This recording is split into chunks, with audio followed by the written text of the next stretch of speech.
Awali ya yote nimshukuru Allah subhanahu wa ta'ala kwa kuniwezesha muda huu nikawepo ndani ya nyumba katika nyumba zake, lakini pia nikawa pamoja na wale watu wake maalum ambao ni mahufadhi al-Qur'an. Hii ni neema ambayo Allah katujalia kutukasimia kwa muda huu, na tunamuomba atuzidishie neema hizi siku hadi siku. Watufu wa Kiislamu, lakini la pili ni washukuru watu jumuiya ya kuhifadhisha Qur'ani hapa Zanzibar kwa kunialika kuwa nami nishiriki na hapa nao, pamoja na kuwa wapo wengi wataalamu zaidi, wajuzi zaidi, lakini wakaona mimi mdogo wao, ndugu yao, wanishirikishe nami hapa. Kwa hivyo nawashukuru sana kwa hilo. Mimi yangu machache tu, kwa sababu mengi naibu amiri ameyazungumza hapo yenye mnasaba na shughuli yetu hii. Mimi kwa ufupi sana, kwanza niwapongeze washiriki wote wa mashindano haya yaliyofanyika leo hii katika msikiti wetu huu. Niwapongeze kwa jitihada yao kubwa ambayo wameifanya ya kuhifadhi kitabu hichi kitukufu. Kazi hii si ndogo, ni kazi kubwa, na wanapaswa kuungwa mkono, wanapaswa kusaidiwa, wanapaswa kushikamana, kushirikishwa katika mambo mbalimbali ambayo watawezesha kuidumisha hali hii ya hifadhi katika vifua vyao. Lakini pia kwa upande mwingine, hii ni fursa kwetu sisi kama Wazanzibari kupata wageni. Hawa wageni nimeona hapa takriban tutasema kutoka nchi 17. Hii yetu sisi ya Zanzibar ya 18, ambao wao walishiriki juzi, washafanya mambo yao, wanasubiri ya Jumapili inshallah kushirikiana pamoja. Hii ni fursa kwa sababu unapokutana na mgeni kuna mengi. Waswahili wanasema mgeni awia, mwenyeji apone. Kuna mambo pengine ilikuwa sisi wenyewe kwa wenyewe tusingeweza kuyafanya kama hawakuwepo wao, lakini kuja kwa wao kuna neema nyingine tumeipata kwa mtu mmoja mmoja, lakini hata kwa nchi yetu basi pia imenufaika kwa kuingia kwa wageni. Na huu ndio unaitwa utalii wa Kiislamu. Tunatoka huko anakuja hapa, lakini hakuja bure hapa. Kuna mambo mbalimbali ambayo yameyafanya mpaka kufikia akaishia kwenye shughuli zetu hizi tulizokuwa nazo. Kwa hivyo hii hata kwa upande wa nchi nayo inanufaika kwa kuja wageni. Lakini ugeni wenyewe ni ugeni ambao ndani yake una baraka.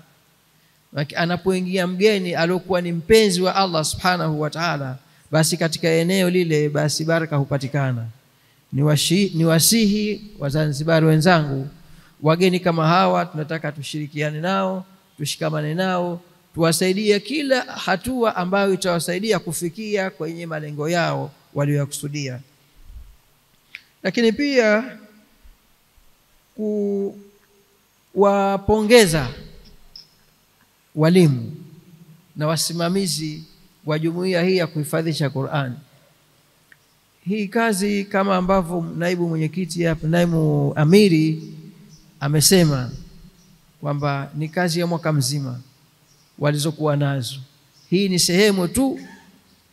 Kwa hivyo wanastahiki na wapongezwe, lakini si kupongezwa tu, wanastahiki pia waungwe mkono. Waungwe mkono kwa namna mbalimbali tunazozijua. Ikiwa una shilingi 100 ya kuchangia ili jumuiya hii izidi kukua, changia. Ikiwa wewe kama wewe huna shilingi 100 ya kuchangia hapa, lakini unamjua mtu ambaye anaweza kuchangia, basi usisite kumueleza shida na mahitaji ya jumuiya yetu hii.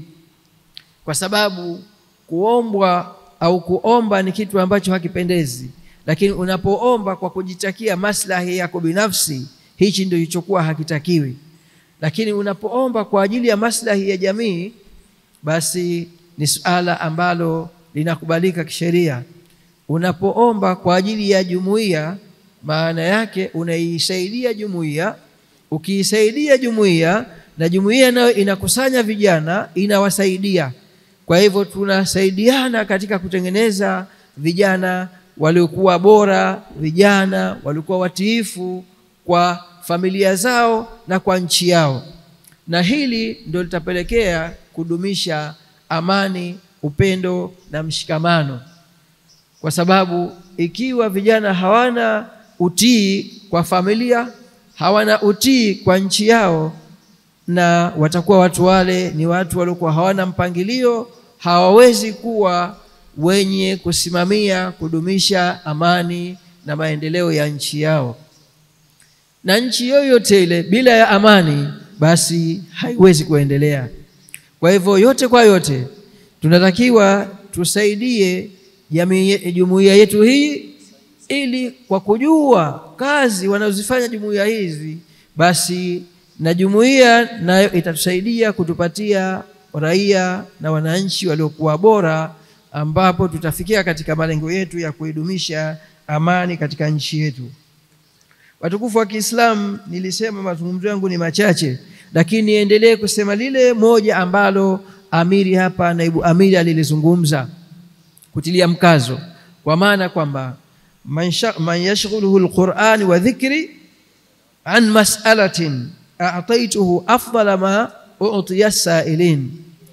Hii hadithi tukiangalia kwa upeo wake, basi kuna mambo mengi sana.